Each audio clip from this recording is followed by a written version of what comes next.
If you watch me here on Mark Rogers TV on a regular basis, you know that I love to match up the conferences and make comparisons. And it drives me nuts when the ACC goes crazy at the end of the regular season when their teams from the ACC win those rivalry games against the SEC because they are not like-seeded games, i.e. Clemson has been much better than South Carolina in recent years in defeating South Carolina, and Louisville is usually better than Kentucky, although the Wildcats won this year. So usually the ACC wins those games, or they have the last few years. Florida State better than Florida.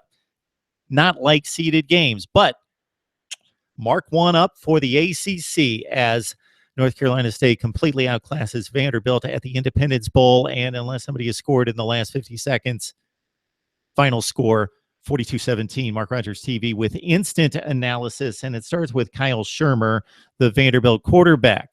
We know that the Commodores' passing game has been putrid, horrible, despicable, and just downright deplorable in recent years.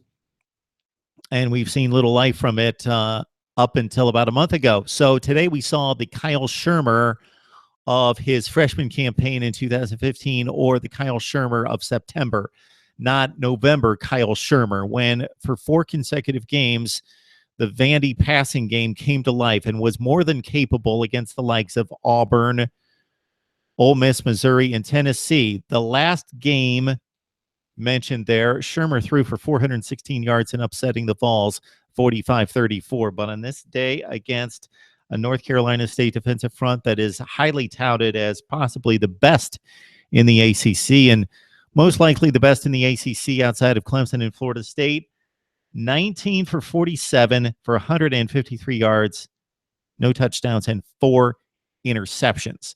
Much of that was Shermer. A lot of that was the North Carolina State defensive front constantly putting pressure on him from the edge and right in his face. And it was also a horrible showing by the Vanderbilt wide receivers in dropping pass after pass after pass. They didn't help him out at all. So the difference in this game was the North Carolina State defensive front. Bradley Chubb came into the game with 20 tackles for loss and 9 sacks.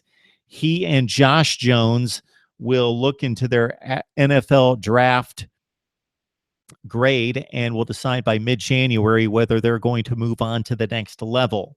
But right now, Wolfpack fans, you are safe in possibly bringing back all those studs across the front. Darian Roseborough came into the game with 10 tackles for loss and 7 sacks, and he's just a sophomore, so he's back.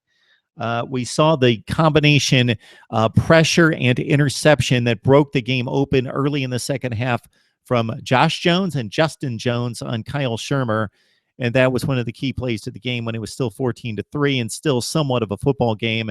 And one Jones hit Shermer, the other picked him off with about a fly ball just kind of dropping in his lap and bringing that ball all the way down inside the 20-yard line for NC State. We talked about in our preview and prediction of this game, and we won't mention what our prediction was, that North Carolina State was one of the worst in the country offensively in the red zone, and Vandy number 1 in the country defensively in the red zone. Well, that statistic kind of held up, but it didn't really much matter because Vandy didn't get into the red zone themselves offensively to score points when it mattered.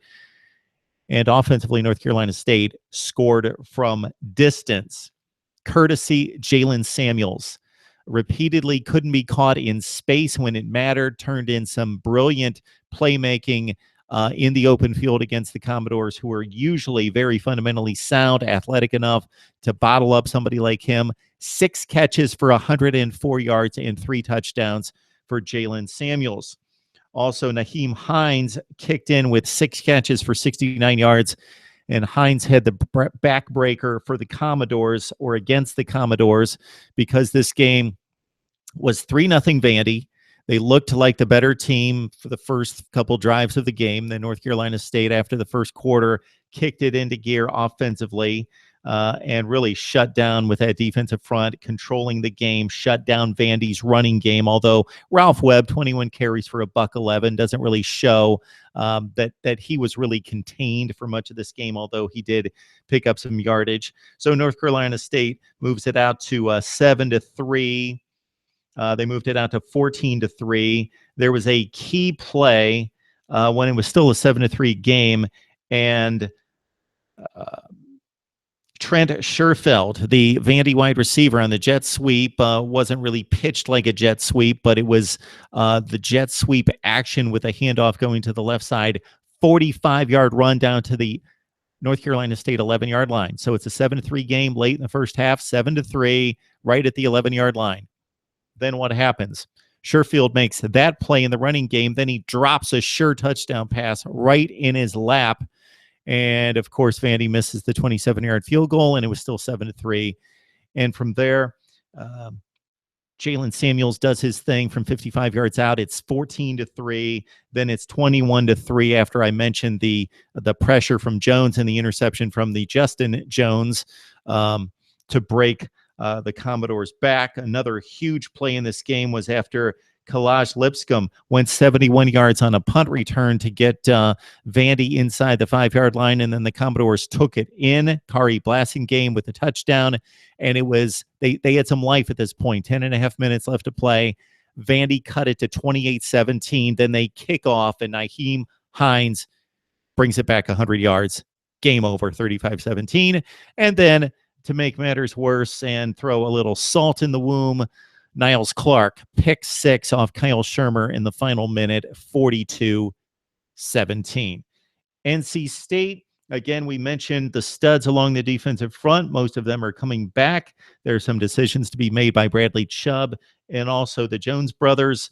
Darian Roseborough will be back. He's just a sophomore this year. And linebacker Arius Moore with 12 tackles for loss as well. Josh Jones with 106 tackles coming into play today. Kyle Shermer, 18 starts under his belt, needs to improve his play at quarterback for Vandy. We've seen the great progress against some substantial competition in November, but he takes a step back in this bowl game. Vandy finishes 6-7, and for NC State, hey, they win a bowl game and they go to 7-6.